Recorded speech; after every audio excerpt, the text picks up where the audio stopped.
You're listening to the Retirement Solution Podcast with John Hicks.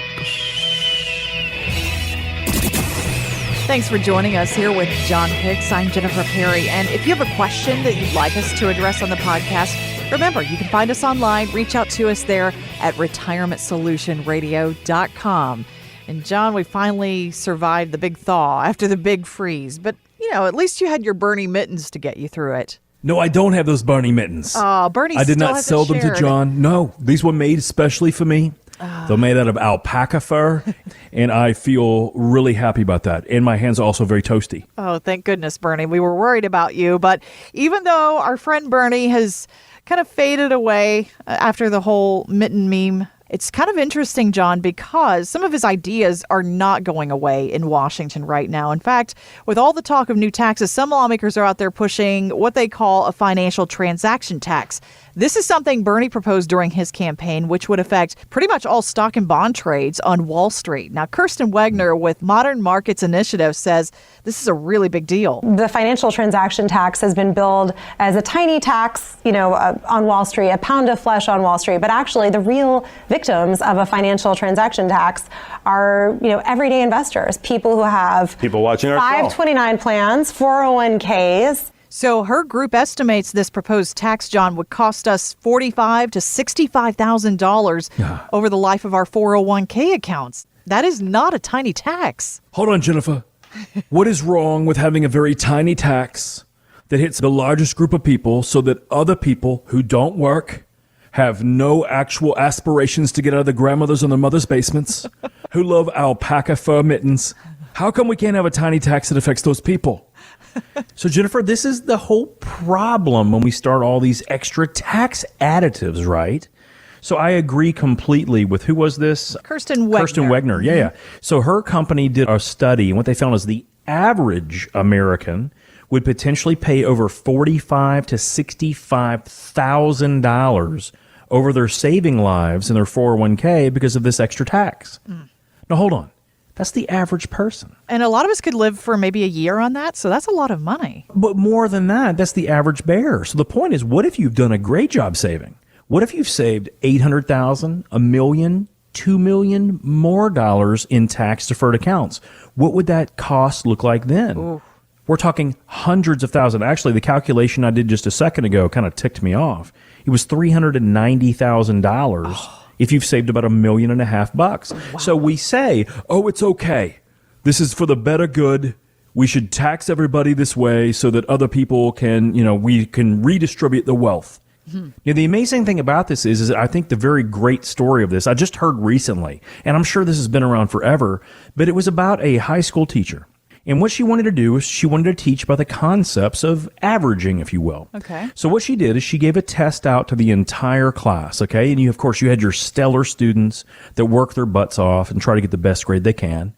Then you have, that middle group, which is probably like the majority of us, right? Mm-hmm. We want to study hard. We do the best we can in between soccer practice or baseball practice or things at church. We do everything we can to put in that time. But then, of course, you have the slacker group, right? Yes. Now, some of us may find ourselves in that from time to time, but that last group, they're just kind of like, whatever. School's not my deal anyway. So the teacher said, here's what we're going to do. We're going to take this test. And, of course, what did the high achievers do? They get like 95, 98, 99%. The average grade in the class got around an 88, about a B. Okay. And then there were the slackers that got basically D minuses. No one failed, but they didn't really pass either, okay? Right. Here's what the teacher said to teach this group a lesson. She said, what we're going to do today is we're going to average all the grades, and everyone is going to get the average grade of the class. Well, what happened? Well, the average grade of the class was a B minus. So interestingly enough, by doing this, here's what happened. All of the slackers said, this is awesome. I mean, I did flipping nothing. I did nothing last night, and I got a B minus, and I've never gotten a B minus before in my life. I don't know why I'm making this person sound like from the Northeast, but I am. And then all of a sudden, all of the people at the top is like, oh my gosh, I cannot believe I skipped 3 dates, did not go out to dinner with my family, didn't even do the extra choir practice, and I thought I would have gotten a 99. Instead, I get a B minus. So all of a sudden, 2 weeks later, the teacher does the exact same thing. And lo and behold, we had a different result. What we had is all of the students, and they realized now what was going to happen in this class. Everything was going to be averaged. So what did those high earners do? Those high workers, what did they do this time? Did they work nearly as hard? They didn't study. They didn't put in do the hours. anything. No. Yeah. And the other group, the group at the very bottom, they didn't do anything either. There's like, oh, if I'm going to get all these extra points from all these smart kids, let's let them do it They for did me. even less than last time, right? And so what happens after you figure out the system of redistribution, that second test, instead of a B-, the average class grade was a D+. See, this is the problem when we start doing this redistribution of wealth. Those that work the hardest and save the most, and basically it comes down to one simple thing. It's not even about working hard, it's about sacrificing. Instead of saving an extra $300 a month, we could add that to a car payment. Instead of driving a Toyota, we could be driving a Lexus. Right? Or instead of having a house that we know we can afford, we can bump that up and maybe spend an extra $1,000 a month and having a house we barely can afford, but we look good in doing so, but we're not sacrificing, we're not saving. So ladies and gentlemen, what I think that happens when we start looking at these ways that we're just going to do a financial tax, Bernie Sanders hates capitalism. Even though it's capitalism, what's given him is only income for his entire life. He calls himself a public servant. Well, he's the only public servant I'm aware of that has 3 homes and is a millionaire off of the broken backs of those that vote for him. Right. Now, it's not about him being a bad person. No. The point is that I know for a fact that ideology and philosophical context is completely broken. It is broken in context. And all we have to do is look at what happens if a teacher averages grades. No one was willing to work as hard once they know how the game is played. We don't want that here. That's not what founded this country. It's not what made us great. No one said, hey, let's just be mediocre. We don't need to be great again. We don't need anything about that. We just need to be mediocre. See, the problem with starting with one of these type of little taxes where they say, oh, it's just so infinitesimal, it's just such a small amount, is that there is so little truth to that statement. When you're talking about this is going to generate trillions of dollars over time, ladies and gentlemen, this is how we start the breakdown of capitalism, more so than we've already done. And all I know for all of us is we should work hard to hold on to every single dollar that we've sacrificed to earn. That's what our firm does. Whether it comes down to making sure we have the right risk mitigation plan in place, which means we can't lose more than we want to, which means that we want to make sure those tax plans are correct.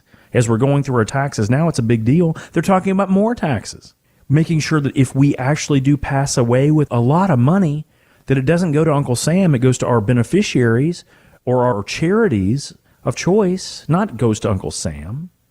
We want to make sure that we have the opportunity to do this right, but we can't do that if they take away our ability to do that. I'm against this law through and through, but mainly because that story tells the truth. None of my people that listen to me, none of our clients have ever been slackers. And what we do know for a fact is we can fix this, but we can't fix it for the country. We can fix it for ourselves. Thanks for listening. Want more from John? Find us online at retirementsolutionradio.com. The opinions expressed in this program are for general informational purposes only and not intended to provide specific advice or recommendations for any individual or any specific security. To determine which investments may be appropriate for you, consult your financial advisor prior to investing. Any past performance discussed during this program is no guarantee of future results. J. Hagan Capital is a registered investment advisor. To find out if John Hicks is licensed in your state, please call 502-690-5635. J. Hagan Capital Incorporated is not affiliated with nor endorsed by the Social Security Administration or any other government agency and does not provide legal advice. Annuity guarantees are subject to the claims paying ability of the issuing insurance company. By contacting us, you may be provided with information about insurance products and annuities offered through John Hicks. Kentucky Insurance License Number 998827.